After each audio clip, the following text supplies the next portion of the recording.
a nossa aula agora é sobre o reino protista. O reino protista é um reino muito interessante porque ele marca a chegada ao planeta dos seres vivos eucariontes.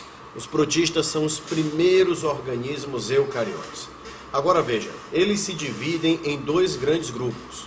Você tem os protozoários e você tem as algas.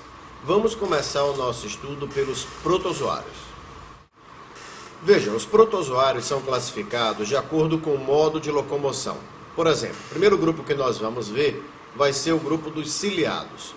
Os ciliados se caracterizam por se locomoverem por meio de cílios. Os ciliados também têm como uma característica geral o fato de eles serem de vida livre. A maioria deles é de vida livre. Quando a gente fala que um organismo é de vida livre, significa que ele não é parasita. Tem muito poucos parasitas dentro dos ciliados. Um exemplo é o Balantídeo coli. Mas o modelo de ciliado, muito cobrado nas questões, é o paramécio. Veja bem, vamos analisar o paramécio, dá uma olhada aí na imagem. Bom, vamos dar uma olhada em algumas estruturas que essa imagem mostra. Perceba que o paramécio tem dois núcleos. O macronúcleo, que cuida das funções diárias do paramécio, as chamadas funções vegetativas, e o micronúcleo, que vai ser utilizado apenas quando o paramécio fizer sexo. Nesse momento, dois paramécios vão fazer uma troca de micronúcleos entre eles.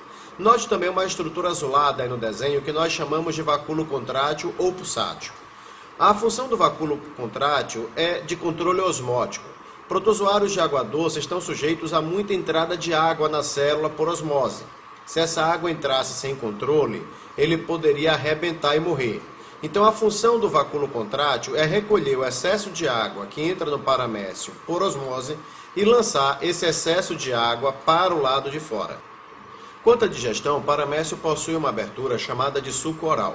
Os alimentos entram pelo suco oral e são levados até um vacúolo digestivo, onde ocorre a digestão. Dessa digestão, o que for útil fica para o paramécio. O que não for útil, ele elimina por um processo chamado de clasmocitose. Bem, o paramécio serve para ilustrar algo muito importante.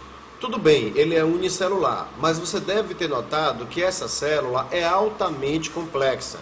É um erro de alguns alunos pensar que, como se trata de um protozoário, deve ser simplesinho, bobinho. Não é nada disso. Os protozoários apresentam células muito complexas porque eles são unicelulares. Então, eles são apenas uma célula para fazer tudo. Essa célula tem que locomover, localizar o alimento, digerir o alimento, se defender, reproduzir. Como é uma única célula que tem que dar conta de fazer tudo, essas são células muito complexas. Isso é uma característica dos protozoários.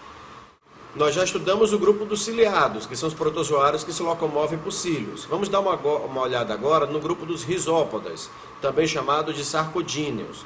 É nesse grupo que está a ameba, e o que caracteriza esse grupo é a locomoção por pseudópodos. As amebas podem causar problemas para a saúde humana. Elas apresentam uma transmissão fecal-oral, o que significa que nós pegamos a ameba quando bebemos água ou comemos alimentos como frutas ou verduras contaminadas com seus cistos. Veja, a ameba vive no intestino grosso e pode causar a chamada diarreia amebiana. Toda vez que você tem um parasita cuja transmissão é fecal-oral, significa que a profilaxia, ou seja, a prevenção, é o saneamento básico. Infelizmente, o saneamento básico no nosso país ainda é muito precário. Por isso, tantas pessoas apresentam a ameba. Um outro grupo de protozoários que nós temos que estudar são os protozoários flagelados, também chamados de mastigóforos. Esses são os protozoários que se locomovem por meio de flagelos. O protozoário flagelado mais conhecido é o Trypanosoma cruzi, que causa a doença de Chagas. Vamos dar uma olhada nele. O Trypanosoma cruzi é transmitido para o ser humano por meio do barbeiro. O nome científico do barbeiro é Triatoma infestans. O T. cruzi vive dentro do intestino do barbeiro. O que acontece é que quando o barbeiro puxa o sangue de uma pessoa, ao mesmo tempo ele defeca, liberando o T. cruzi nas suas fezes. Uma vez sobre a pele, o T. cruzi pode penetrar a partir de qualquer orifício que haja na pele humana. O T. cruzi pode então se instalar no organismo e causar danos principalmente ao coração. Bom, como é que nós podemos evitar a doença de Chagas? A doença de Chagas pode ser evitada por meio do combate ao barbeiro ou com a construção de casas de alvenaria, porque casas de alvenaria têm paredes lisas e não deixam gretas na parede onde o barbeiro possa se esconder. como acontece nas chamadas casas de pau a pique, em que a parede é feita de argila. Há duas questões envolvendo o mal de Chagas que é importante você saber. A primeira é que o T-Cruzi parasita animais silvestres, e nas florestas você também encontra o barbeiro. Ora, quando o ser humano desmata uma floresta e vai entrando na floresta, ele vai se aproximando do T-Cruzi e do barbeiro. Isso significa que uma das consequências negativas do desmatamento de florestas tropicais é expor o ser humano a esse tipo de situação, é expor o ser humano a parasitas que antes estavam restritos nas florestas. Com certeza o ser humano hoje, nós temos pessoas com doença de Chagas, porque o ser humano se introduziu numa cadeia alimentar que já estava estabelecida. Por exemplo, você tinha um barbeiro se alimentando de sangue de animais silvestres. Como nós fomos tomando o lugar das florestas, o barbeiro passou a ter uma segunda opção alimentar, que é agora se alimentar de sangue humano. O último grupo de protozoários que nós temos para estudar são os chamados esporozoários, também conhecidos como apicomplexa. Ao contrário dos ciliados, esse é um grupo exclusivamente de parasitas. Bom, o esporozoário mais cobrado, típico nas questões, é o Plasmodium, que causa malária. Vamos dar uma olhada no ciclo dele. O Plasmodium vive na glândula salivar de um mosquito chamado Anopheles. Quando o Anopheles pica uma pessoa, ele pode introduzir o Plasmodium na circulação sanguínea dela. O plasmódio passará um tempo se reproduzindo no fígado dessa pessoa e depois cairá no sangue. No sangue, o plasmódio vai parasitar células sanguíneas chamadas hemácias. É interessante que todos os plasmódios que estão parasitando uma pessoa sincronizam seu ciclo. E aí, a cada 3 ou 4 dias, eles se multiplicam dentro das hemácias e arrebentam as hemácias.